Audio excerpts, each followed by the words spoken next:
Mitchell Renz here. You're watching Seattle Seahawks news and rumors. And what are the topics that we're going to be talking about on today's show? I'll tell you what, could they be going out and signing another edge rusher here? And right now, they are hosting former Dallas Cowboy and Aldon Smith for a visit. So Seattle, if you remember, they had trade interest in him last year. He started all 16 games for the Dallas Cowboys, but I will say this. If you watch the first half of Smith's season, you're like, wow, this guy is just absolutely tearing up the league. It's almost like he was never gone. And then, if you watch the last half of the season, I don't want to say it's like the whole, like, Where's Waldo books, but it started to turn out like, okay, maybe he just wasn't built for an entire season. Maybe he just wasn't ready to rock and roll. So when you look at him, he's 6'4", 265 pounds, 31 years old. But you can never doubt the athletic ability of Smith. It was always, is he mentally focused? Is he in shape, top to bottom? But in 2020, he had 48 tackles, 5 sacks, the 2 tackles for loss. When you look at the first 5 games, 26 tackles, 3 tackles for loss, 4 sacks, 1 pass breakup. But the pressure rate, look at that pressure rate, 17.12%. The last 11 games, it's a much different story. As I kind of mentioned before, 22 tackles, 2 tackles for loss, 1 sack, 1 pass breakup, only 8.86% the last 7 games. So right now, as it stands, the Seahawks defensive line depth chart is this. You were able to bring back Carlos Dunlap, which is something that was very intelligent by Seattle. Now, sure, they decided to cut him because he was going to make $14 million, which might have been a little bit too much for him. But you keep him on the edge. You also have Kerry Hyder now. Puna Ford you were able to bring back as well, who's probably one of the best young defensive tackles in the league. You have L.J. Collier, Benson Mayowa. Benson Mayowa might be one of the most entertaining players for me, where he knows exactly what his role is and it fits it exactly perfectly for what Seattle's looking for. But if you're also looking for somebody who can come in and play, again, like this, I'm going to use air quotes here, a Benson Mayowa type of role, if you put Smith and Mayowa both on the field and basically let them just interchange pass rushes, they're both going to be fresh, and they're both going to be very effective. I do think the biggest reason why Smith started to slow down as the year went on, he got tired. He was a little bit out of shape. Like, there is a really, really big difference between being in, football shape and being in, shape. Aldon Smith was in shape. I just don't think he was quite in football shape. So what do you think Smith is going to end up playing in 2021?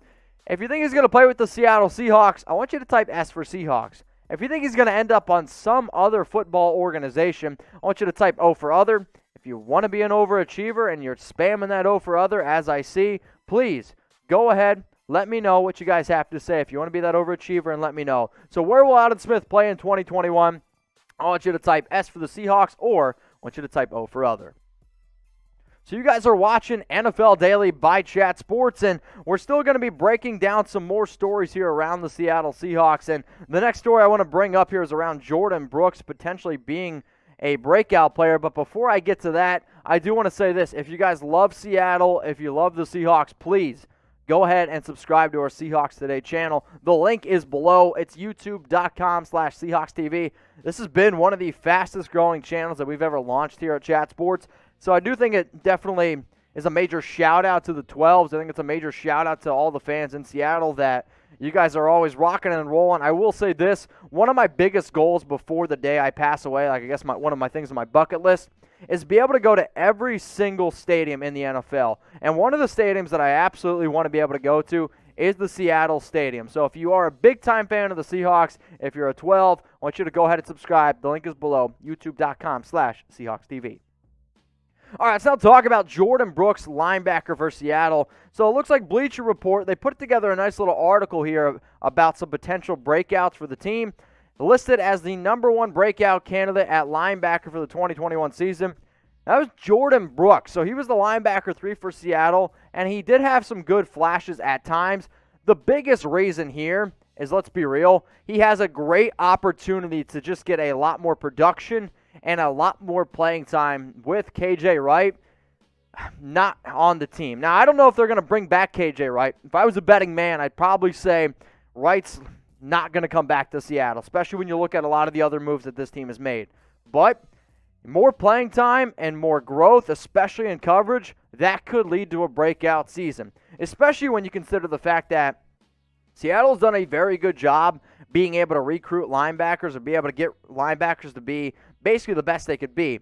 Was I really thrilled about the Jordyn Brooks pick in the first round? No, I wasn't. However, he does have a good opportunity here. So he's 6 foot, 240 pounds, only 23 years old out of Texas Tech. I believe it was the 27th overall pick if my memory serves me correct. But last year, 57 tackles, 2 tackles for a loss, 2 pass breakups, no sacks. If you're really talking about a true breakout player, I don't know if he's ever going to be the type of linebacker that's going to get you the double-digit sacks or even 5-6 sacks, especially because the way that Seattle uses their defense, that's kind of how they use this whole like Jamal Adams type of role.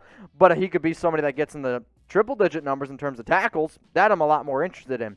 And then when you look at his coverage stats, so he was targeted 25 times last year. He allowed 17 completions. He had allowed 1 touchdown and then 5.6 yards per catch. So if Brooks can get better, that's really what you're trying to be able to look for from top to bottom. Now, how can he be able to fit with the depth chart? It's not really looking too thin, but again, Jordyn Brooks, how can he improve in 2020, especially in coverage? Now, today's show is presented by Manscape. You see that down there? It says, "We save balls." They do 100% save balls. And if you want to save your balls, go to manscaped.com/chat.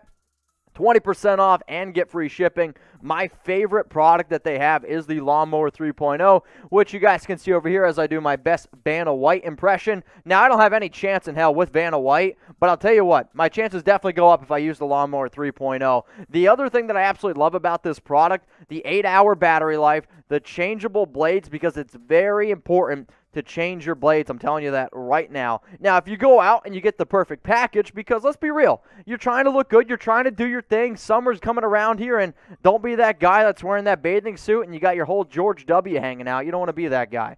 Now, you can also get the most comfortable boxers and the traveling case as well, 100% free when you get started. Now, for some reason, maybe you're not paying attention, or maybe this entire time I'm reading this, you're down looking at your junk.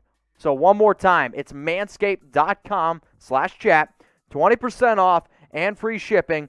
This is the best male grooming tool that you'll ever purchase. I 100% guarantee that. It's also in the comments. It's in the description. So now, don't wait. Act now. Let's now look at Seahawks linebacking depth chart here. And as you can see, especially without, KJ Wright, it's looking a lot different, right?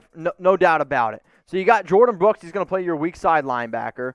Your middle linebacker, again, very thin, and then your strong side linebacker. The biggest issue here for Seattle is, okay, if you don't have that much money to be able to go out and spend, and from what it seems like, the bigger, the more important thing that they tried to do in free agency was address cornerback and address safety. That's what they did. And with only 3 picks in this year's draft, they don't have many picks to be able to go out and address the linebacker position. Now, can they do it with the 2nd-round pick, a 4th-round pick, and the 7th-round pick? Sure, absolutely. However, I don't really think that the linebacking draft class is ultimately that deep. Now, maybe you go out and try to find another coverage linebacker. Somebody that I absolutely love is somebody like a Jabril Cox. He's probably more of a round 3 type of player, which makes it difficult for Seattle because, let's face it, I don't think I would take him in round 2, and I don't think he falls to you in round 4. But in terms of being a breakout player, Jordyn Brooks was listed by Bleacher Report, and I think it does make a lot of sense for the simple fact of this. More playing time, more opportunity. You can say that he's talented. I don't know if he's ever going to live up to that 1st-round draft status. He was more of a round 3 player in my opinion, but Seattle also is not afraid to, get a little bit ballsy, especially in the NFL draft. So what do you guys think here? Let me know your confidence level in Jordyn Brooks. Scale from 1 to 10. 1 being you're not confident whatsoever, and 10 being, okay, yeah, he's going to be that number 1 breakout player. I'm probably somewhere in that 6-7 range, a good player. But again, I don't think he's ever going to be able to live up to that 1st-round draft status. But go down in the comments. Let me know what's your confidence level in Brooks.